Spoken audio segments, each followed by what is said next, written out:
Okay, to connect the camera, your digital camera, to the laptop, you will need a cable. You will need a mini USB to normal USB cable like this one. So that's the mini USB end, and that's the normal USB terminal, which will slot in to the USB 3 or USB 2 port on your laptop or your desktop. The micro USB end of it will be inserted into the camera compartment. So on the digital camera on this model, the Nikon D5600, there is a side panel which you need to open, a little compartment in here, and then the micro USB end will be slotted in like that. Okay, so there you go. And this end will go to the laptop or to the desktop.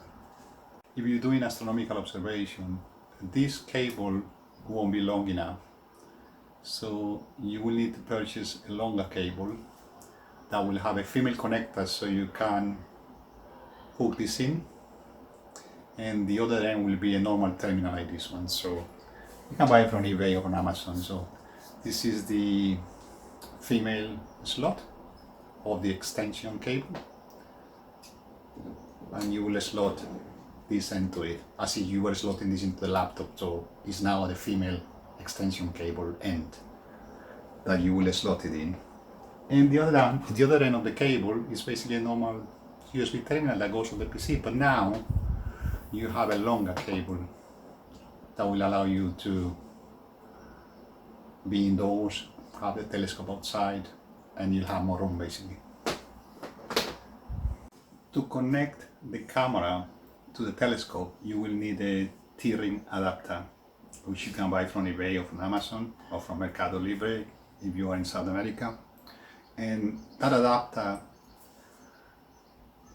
will have a wider end that will replace the lens on your digital camera, and will have a narrower end.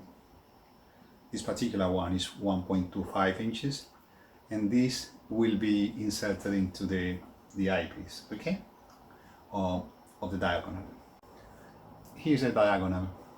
Now this end of the diagonal will be connected to the back of the telescope, and through this end is where you do the observation, so there'll be an eyepiece in there, okay?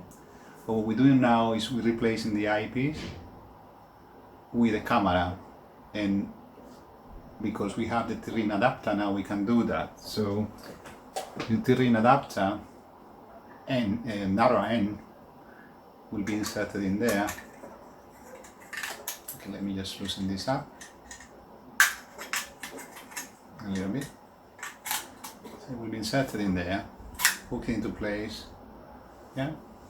Secure it by tightening up these screws on the sides. So now it's secure.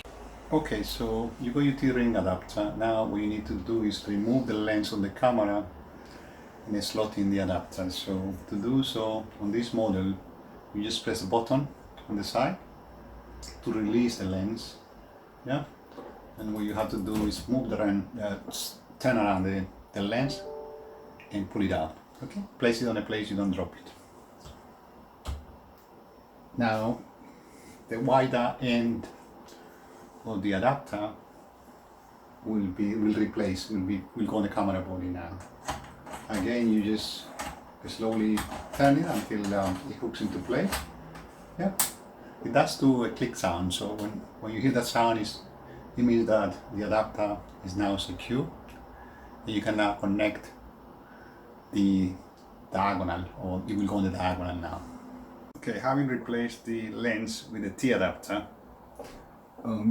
all you need to do now is, assuming this is the diagonal which is connected to the telescope, all you need to do now is insert the camera in and then secure it, and that's it, you're ready to go.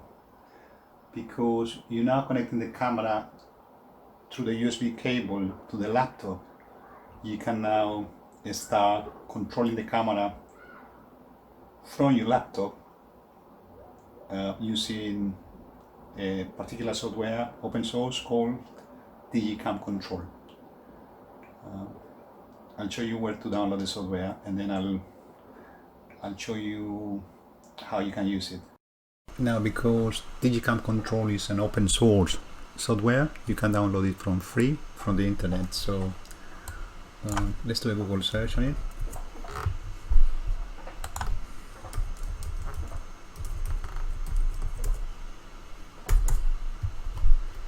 Go to the website.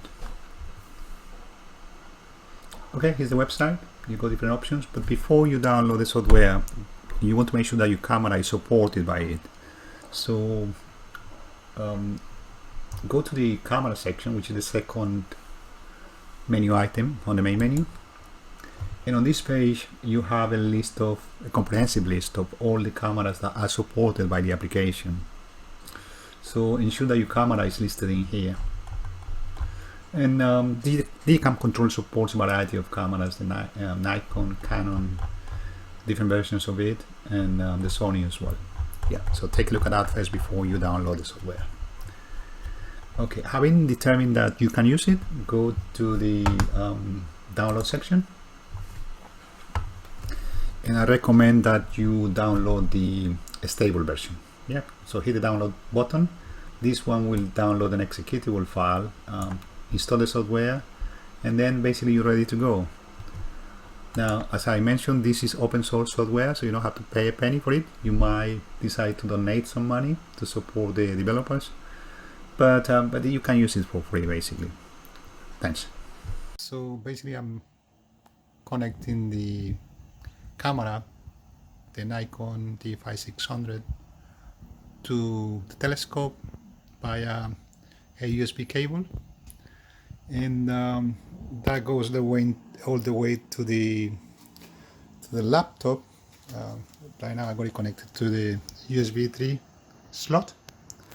Okay, so that will allow me to use the laptop to look at the telescope and take pictures. So you can achieve that by this software, open source. It's called Digicam Control, and wait for a few seconds until it opens up, and that will give you different options to view the moon.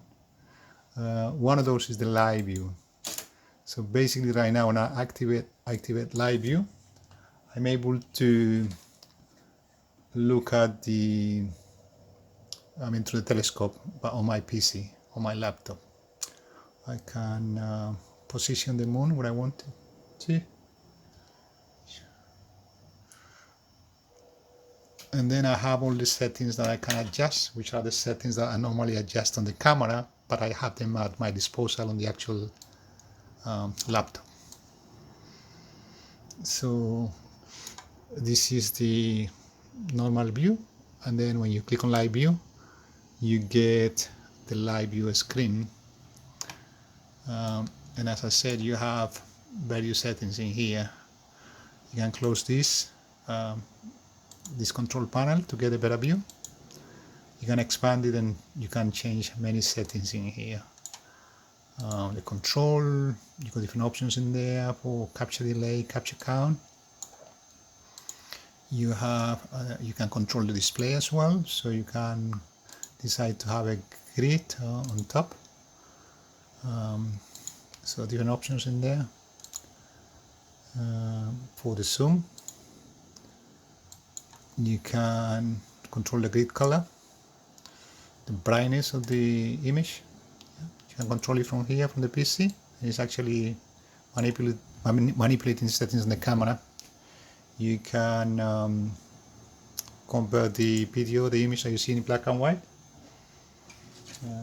which is quite useful as well. You can also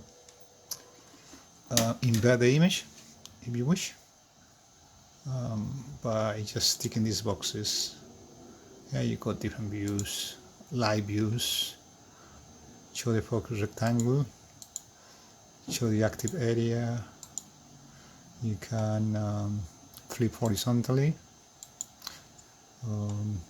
You can have the control bar, hide it.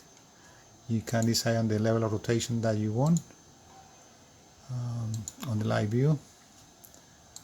Let's go back to none. So as you can see, there is a flexibility in what you can control through Digicam.